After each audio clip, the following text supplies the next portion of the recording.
ونؤمن به ونتوكل عليه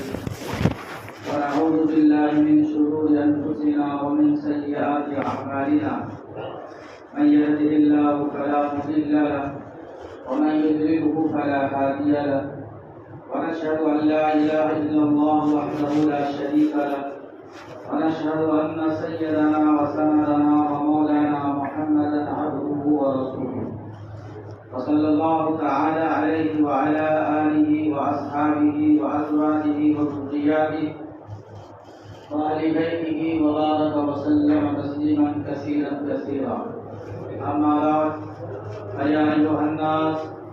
فقد قال الله تبارك وتعالى في القرآن المجيد والفرقان الحميد: أعوذ بالله من الشيطان الرجيم. بسم الله الرحمن الرحيم. إن عدة الشهور عند الله 12 شهرا في كتاب الله يوم خلق السماوات والأرض منها 4 حرم ذلك الدين القيم فلا تظلموا فيهن أنفسكم وقاتلوا المشركين كافة كما يقاتلونكم كافة واعلموا أن الله مع المتقين. صدق الله مولانا العظيم. وقال النبي صلى الله عليه وآله وسلم: اللهم بارك لنا في رجب وشعبان وبلغنا رمضان، أو كما قال عليه الصلاة والسلام. سبحان ربك رب العزة عما يصفون وسلام على المرسلين والحمد لله رب العالمين. معزز سامعین کرام، رجب کا مہینہ شروع ہو چکا ہے اور یہ مہینہ حرمت والے مہینوں میں سے ایک مہینہ ہے اور اس کی حرمت آج سے نہیں ہے، بلکہ اللہ تبارک و تعالی جس دن سے اس دنیا کو بنایا ہے، زمین و آسمان کو جس دن سے پیدا کیا ہے، اللہ تبارک و تعالی کے نزدیک یہ مہینے حرمت والے ہیں۔ اللہ تبارک و تعالی قرآن کریم میں فرمایا ہے کہ مہینوں کی تعداد جو ہے وہ 12 ہے اور ان میں سے 4 مہینے ایسے ہیں جو حرمت والے ہیں۔ 3 تو لگاتار ہے کہ رمضان کے بعد جو مہینہ آتا ہے شوال کے بعد جو مہینہ آتا ہے ذی القعدہ، تو پہلا حرمت والا مہینہ ذی القعدہ ہے، اس کے بعد ذی الحجہ ہے، اس کے بعد محرم ہے۔ یہ 3 مہینے لگاتار ہے۔ اس کے بعد ایک مہینہ جو ہے وہ رجب کا مہینہ ہے، یہ حرمت والا مہینہ ہے۔ عرب بھی اس کی عظمت کو سمجھتے تھے، لہذا آپ کو معلوم ہے اور ہر کس و ناکس اس بات سے باخبر ہے کہ عرب لوگ وہ جنگجو قبیلہ تھا کہ جب اس میں کوئی لڑائی ہوتی تھی کسی قبیلے سے، کبھی کوئی جنگ ہوا تو وہ برس چلتے آتا تھا، یہاں تک کہ دادا سے لڑائی ہوئی تو اپنے بچوں کو وصیت کرتے تھے فلاں قبیلے سے ہماری لڑائی ہے، ہمارا جنگ ہے، لہذا میرے بعد تم اس کا باغ سنبھالو گے۔ پھر وہ جانے سے پہلے اپنے بچوں کو وصیت کرتے، یہ برس چلے آتا تھا۔ لیکن اس کے باوجود جب یہ 4 مہینے میں وہ داخل ہوتے تھے تو عرب بھی، حالانکہ اس وقت تو مسلمان نہیں ہوئے، ایمان والے نہیں تھے، زمانے جاہلیت میں بھی وہ لوگ ان 4 مہینوں کا احترام کرتے تھے کہ ان 4 مہینوں میں وہ لوگ قتل و غارت بھی نہیں کرتے تھے، اپنے آپ کو سرنڈر کر دیتے تھے۔ اللہ تبارک و تعالی نے قرآن کریم میں جو فرمایا ہے کہ ذالک الدین القیم، یہی دین کا سیدھا نظام، یہی صحیح نظام ہے کہ 12 مہینے میں سے 4 مہینے حرمت والا ہے، یہی سیدھا یہی صحیح دین ہے۔ اور ان مہینوں میں لہذا کفار مشرکین یہ کرتا تھا کہ مہینوں کو ادل بدل کر دیتا تھا، اگر جنگ کرنا ہو، لڑائی کرنی ہو، قتل و غارتگیری کرنی ہو اسے، تو لہذا جیسے جس مہینے کا نام ذی القعدہ ہے اس کو وہ شوال کر دیا، یا اپنے من کے مطابق دوسرا نام دے کر کے اس میں جنگ و قتل و غارتگیری کرتے ہیں۔ لیکن مسلمان جنہوں نے ایمان لایا اللہ پر، اللہ کے نبی صلی اللہ علیہ وآلہ وسلم پر، تو ان کے لیے تو ان کی جو بات ہے وہ یہ دین ہے، اللہ کا جو حکام ہے اس کو رد و بدل کر ہی نہیں سکتے وہ۔ ایک ایمان والا اللہ کے فیصلے کی تبدیل کر ہی نہیں سکتا ہے۔ لہٰذا مسئلہ یہ پیدا ہو گیا کہ کفار مشرکین تو مسلمانوں سے کرتے تھے، ایمان والوں سے صحابہ سے کرتے تھے۔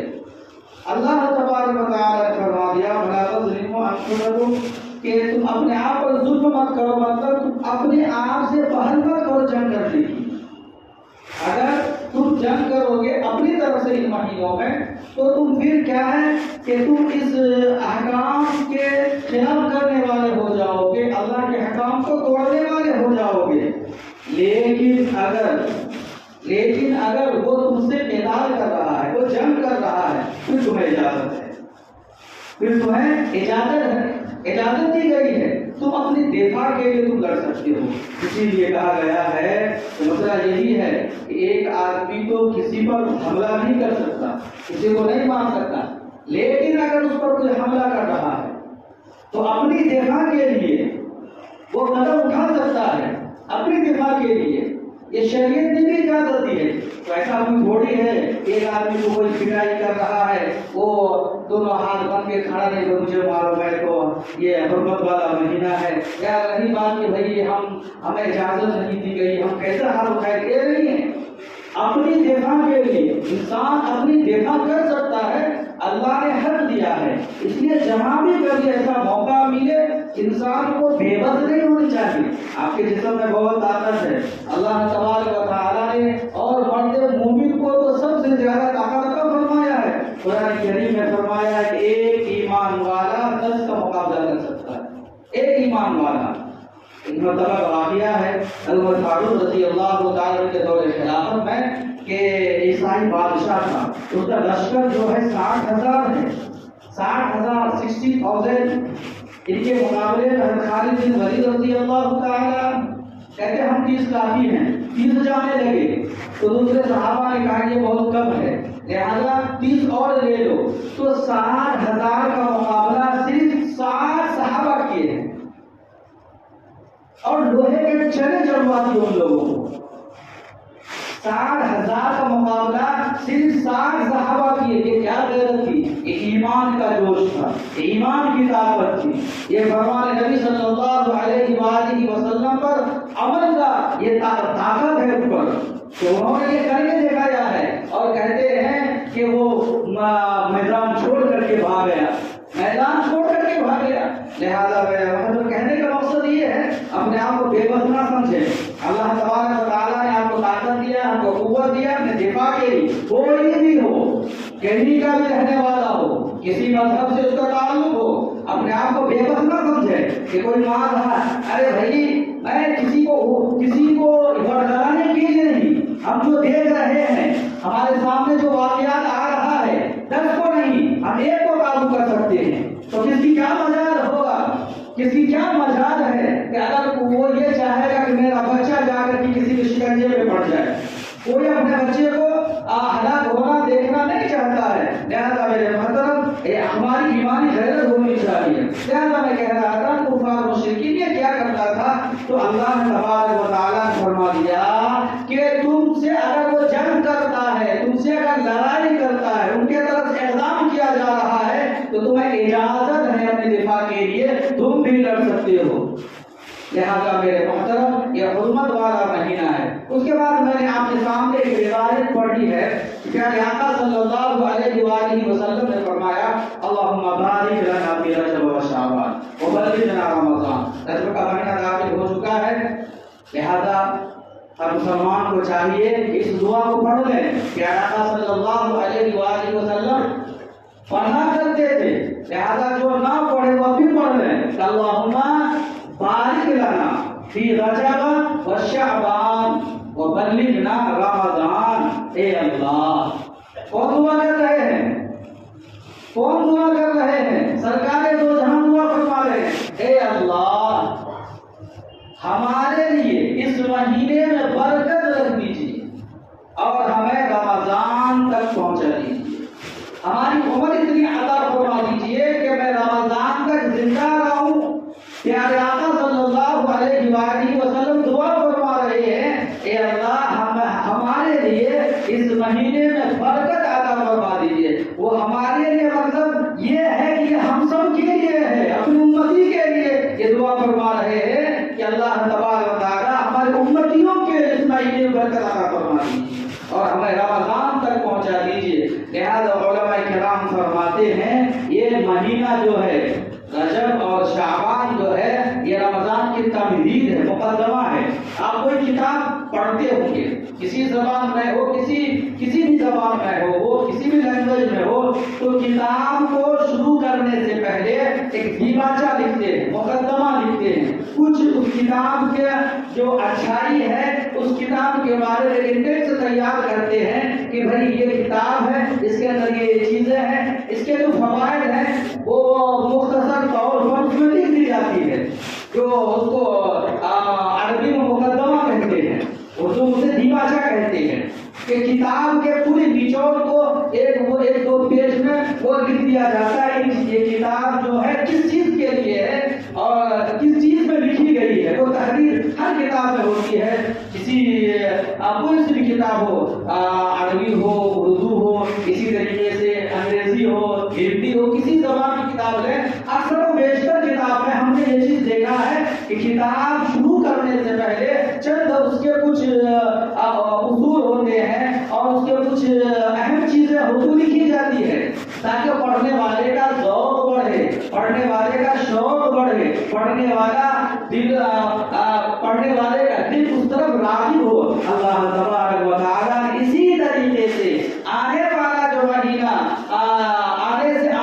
جو مہینہ رمضان ہے اس کی تمہید میں یہ 2 مہینے کو عطا فرمایا ہے۔ علماء فرماتے ہیں یہ رمضان کی تمہید ہے۔ انسان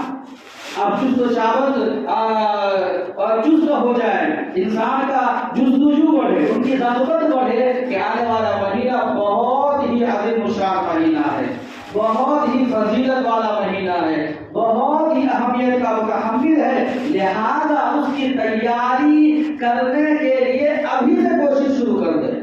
اس کی تیاری کے لیے ابھی سے کوشش شروع کر دیں۔ لہذا علماء فرماتے ہیں یہ 2 مہینے جو رمضان کی تمہید ہے، پیارے آقا صلی اللہ علیہ وآلہ وسلم کا معمول رہا ہے کہ پیارے آقا صلی اللہ علیہ وآلہ وسلم یہ رمضان کے علاوہ یہ 2 مہینے کثرت سے روزہ رکھا کرتے تھے۔ کون سے 2 مہینے؟ یہ رجب کا مہینہ ہو گیا، شعبان کا مہینہ ہو گیا، آخر کے 2-3 تاریخ کے علاوہ اب کثرت سے روزہ رکھا کرتے تھے۔ اب عائشہ رضی اللہ تعالی عنہ خود فرماتی ہے کہ ہم نے پیارے آقا صلی اللہ علیہ وآلہ وسلم کو نہیں دیکھا کہ اتنا اہتمام سے رمضان کے علاوہ دیگر مہینے میں روزے رکھتے ہیں،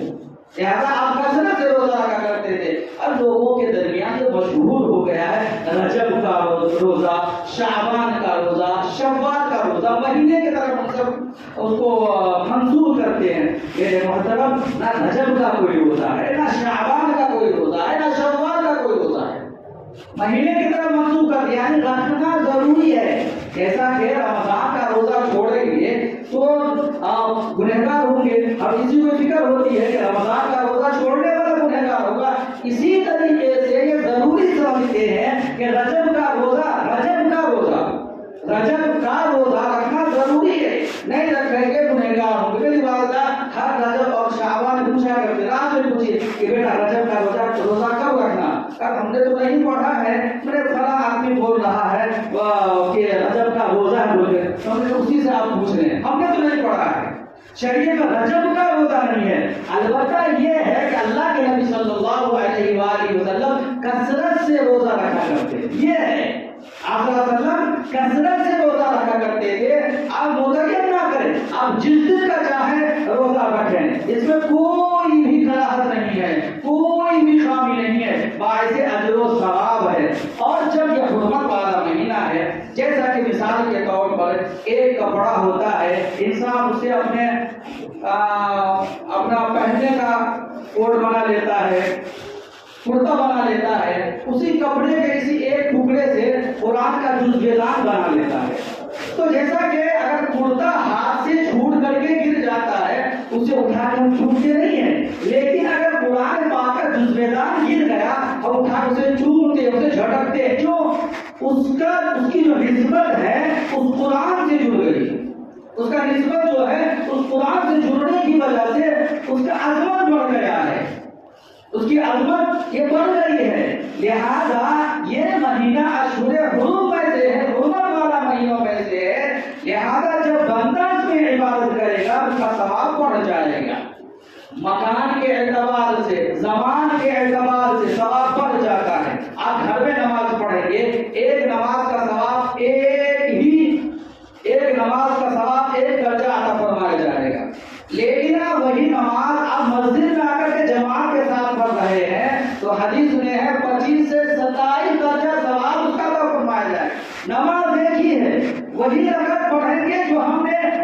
مسجد میں پڑھی ہے، ظہر ہے تو 4 ہی پڑھیں گے، عصر ہے تو 4 ہی پڑھیں گے، مغرب ہے تو 4 ہی پڑھیں گے، عشاء ہے تو 4 ہی پڑھیں گے، فجر ہے تو 2 ہی پڑھیں گے۔ وہی نماز ہم گھر میں ادا کریں گے، ایک نماز کا ثواب ایک ہی عطا فرمایا جائے گا، لیکن اگر وہی نماز ہم مسجد میں جماعت کے ساتھ آ کر کے ادا کریں گے تو ایک نماز کا ثواب 25 سے 27 درجہ بڑھا دیا جائے گا۔ اب یہی نماز ہم خانے کعبہ میں جا کر کے پڑھیں گے، ایک نماز کا ثواب 1 لاکھ عطا فرمایا جائے گا۔ یہی نماز ہم مسجد نبوی میں پڑھیں گے، ایک نماز کا ثواب ہمیں 50,000 نماز کے ثوابوں کے برابر ہمیں ثواب عطا فرمایا جائے گا۔ لہذا مکان کی وجہ سے، مکان جگہ کی وجہ سے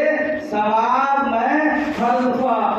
مراتب ہے، وہ بدلتا رہتا ہے۔ اسی زمانے کے اعتبار سے آپ رمضان میں عبادت کریں گے اس کا ثواب بڑھا دیا جاتا ہے، اللہ جعل اللہ کتنا بڑھا کے دے گا اس کا انسان احاطہ نہیں کر سکتا ہے۔ اور اگر رمضان کے علاوہ مہینوں میں ہم عبادت کریں گے،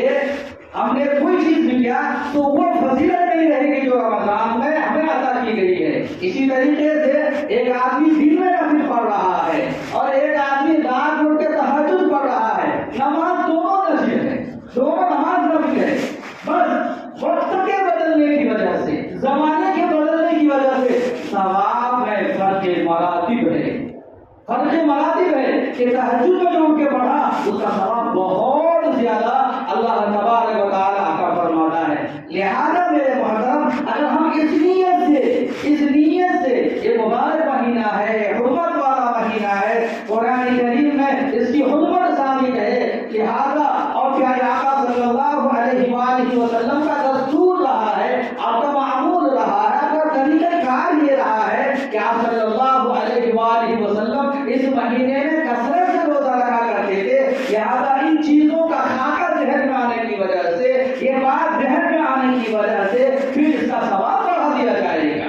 تو لہذا میرے محترم، اس مہینے میں کثرت سے روزہ رکھیں، آنے والا جو مہینہ ہے اور اس مہینے کی رات ہے جو 27ویں کی رات ہے، پیارے آقا صلی اللہ علیہ وآلہ وسلم کو اسی مہینے میں آپ کو معراج نصیب ہوئی ہے قول کے مطابق۔ اسی طریقے سے آنے والا جو شعبان کا مہینہ ہے اس میں ایک شب بارات ہے، 16ویں کی رات ہے، 15ویں کی رات ہے، جس میں اللہ تبارک و تعالی کے فرشتے سمائے آسمان پر آ کر کے صدا لگاتے ہیں، کوئی ہے مانگنے والا اور جس کی مانگ میں پوری کروں، کوئی ہے جس سے تلاش کرنے والا وہ آئے ہم سے گریہ وزاری کرے، ہم سے مانگے اس کو عطا کروں۔ یہ دونوں مہینے میں دو ایسی مبارک راتیں رکھی گئی ہے، لہذا میرے محترم ان لمحوں کو، ان اوقات کو ادھر ادھر جانے نہ دیں۔ میرے محترم، ایک بات آپ غور کریں کہ جو چیز بہت ہی اہم ہوتی ہے، بہت فضیلت کے متحمل ہوتی ہے، جس چیز کا اللہ کے پاس کوئی مقام اور مرتبہ ہے، شیطان وہاں انٹری کرنا چاہتا ہے، داخل ہونا چاہتا ہے کہ انسان کو یہ نہیں کہے گا نماز مت پڑھو، کسی انسان کو شیطان یہ بات داخل نہیں کرے گا ذہن میں کہ نماز مت پڑھو بول کر کے، ایسا نہیں ہے، وہ دوسرا راستہ اختیار کرے گا، نماز کے بدلے میں اس کا بدل ڈھونڈے گا کہ بھائی یہ چیز بھی اسلام میں زائد ہے، روا اور جائز ہے، لہذا اس طرف اس کا ذہن مبذول کرے گا، وہ اس طرف اس کا ذہن پھیرے گا کہ بھائی ہاں یہ بھی ثواب کا کام ہے۔ تو لہذا شیطان کے چنگل میں آنے سے بچیں۔ اللہ تبارک و تعالیٰ نے فرما دیا ہے یہ تمہارا سب سے بڑا دشمن ہے، سب سے بڑا دشمن ہے۔ شیطان کو چاہے گا کہ یہ بندہ اللہ سے قریب ہو جائے، شیطان کوئی تھوڑی چاہے گا یہ بندہ اللہ کا مقرب بن جائے، اللہ کا دوست بن جائے، اللہ کا ولی بن جائے، نبی کے سچے پیروکار ہو جائے، پھر اس کی آخرت تو سمجھ جائے گی۔ شیطان آیا ہی اس لیے ہے کہ ہماری آخرت کو بیکار کر دے، ہمارے اعمال کو برباد کر دے، اور یہ اللہ سے کہہ لیا آیا ہے، ایسی ویسی بات نہیں ہے، اللہ سے کہہ لیا آیا ہے میں آپ کے بندے کو بھٹکاتا رہوں گا۔ اللہ نے بھی جواب دیا جو تیرا ہوگا اس کا حشر تیرے ساتھ ہوگا، جو میرا ہوگا وہ تیرے باتوں میں آنے والا نہیں ہے۔ لہذا میرے محترم، حرمت والا مہینہ ہے، بہت سارے بھائی بہت ساری چیزیں اس میں کرتے جس کی وجہ سے ہمارا اعمال بیکار ہو جاتا ہے، اکالت ہو جاتا ہے، ہمارے اعمال پر پانی پھیر دیا جاتا ہے، مٹی کی طرح اٹھا کر کے چہرے پر مار دیا جاتا ہے۔ لہذا میرے محترم، غلط چیزوں کی وجہ سے، غلط رسومات کی وجہ سے اپنے اعمال کو بیکار نہ کریں۔ شیطان چاہے، میرے محترم، آج کل شریعت کی بات سننا، سمجھنا، پڑھنا بہت آسان ہے، بہت آسان ہے۔ آپ جہاں آپ کو تشفی ہو، جس مدارس سے آپ مطمئن ہوں، ایک ایمان والے کی شان یہ ہونی چاہیے وہاں جائیں اور کہیں کہ ہم یہ عمل کرتے ہیں، یہ فعل کرتے ہیں، یہ کام کرتے ہیں، آیا قرآن و حدیث میں سے کوئی گنجائش ہے؟ دین کسی کے باپ کی نہیں ہے، دین کسی کی دادا کی نہیں ہے، شریعت کسی کی نہیں ہے، شریعت صرف محمد رسول اللہ صلی اللہ علیہ وآلہ وسلم کی ہے، کسی کی شریعت نہیں ہے۔ بات مانی جائے گی تو صرف محمد رسول اللہ صلی اللہ علیہ وآلہ وسلم کی بات مانی جائے گی۔ آپ کے طریقے سے کوئی بات ہٹی ہوگی، چاہے ہمیں اس میں بہت اچھا دکھ رہا ہے، ہمیں اچھائی نظر آ رہا ہے، حقیقت میں وہ اچھائی نہیں ہے۔ کامیابی وہی اسی راستے پر ہے جس پر پیارے آقا صلی اللہ علیہ وآلہ وسلم نے چلنے کی تلقین فرمائی ہے۔ لہذا ہمارا قول، فعل، ہمارا عمل پیارے آقا صلی اللہ علیہ وآلہ وسلم سے میچ کر رہا ہے نہیں کر رہا ہے؟ اگر میچ کر رہا ہے تو ٹھیک ہے، ہم اس پر عمل کریں گے، نہیں تو بالکل چھوڑ دیں گے۔ گھر والے ناراض ہونے دو، رشتے دار ناراض ہونے دو، ماں باپ ناراض ہونے دو، اللہ کے نبی کو راضی کریں گے۔ انشاءاللہ کچھ دنوں میں آپ کے ماں باپ، آپ کے گھر والے، آپ کے ذمہ دار، آپ کے رشتے دار سب لین پہ آ جائے گا۔ ایک اللہ کو راضی کرنے کی وجہ سے، ایک رسول اللہ کی فرما برداری کرنے کی وجہ سے سب آپ سے خوش ہو جائیں گے اور آپ کو سر کا تاج سمجھیں گے۔ بیٹا آپ کی وجہ سے ہم صحیح راستے پر آ گئے، ہمارا راستہ تو غلط راستہ تھا، لیکن تمہاری وجہ سے، تمہاری فکر کی وجہ سے، تمہاری محنت کی وجہ سے، تمہاری ریسرچ کی وجہ سے ہم صحیح راستے پر آئے ہیں۔ لہذا اس وقت سب کے سامنے سرخرو ہو جاتا ہے، سب اسے خوش ہو جاتا ہے۔ لیکن اگر ایک بات یاد رکھیں، سب کو راضی کر کے ایک خدا کو ناراض کریں گے، نبی کی نافرمانی کریں گے، یہ بات آپ کوٹ کر لیں، لکھ لیں، ساری دنیا آپ سے نفرت کرنے لگے گی، کوئی آپ کا حامی مددگار نہیں ہوگا۔ اگر اللہ کے نبی کو چھوڑ کر کے ہم نے کسی کے طریقے کو اپنایا ہے، کسی کو ہم نے فالو کیا ہے، کسی کو اپنا آئیڈیل مانا ہے، کسی کے راستے پر ہم چلے ہیں، لہٰذا میرے محترم، یہ حرمت والا مہینہ ہے، یہ بہت عظمت والا مہینہ ہے، اس کی حرمت، اس کی عظمت ہمارے قلب و جگر میں ہونی چاہیے، اور ہمیں کرنا وہی ہے جو کتاب اللہ، سنت رسول اللہ، بزرگان دین کے طریقے سے ملا ہے۔ اللہ تبارک و تعالیٰ سے دعا ہے کہ اللہ تبارک و تعالیٰ ہمیں بھی اور آپ کو بھی کہنے سننے سے زیادہ عمل کی توفیق مرحمت فرمائے، آمین۔ وآخر دعوانا الحمدللہ رب العالمین۔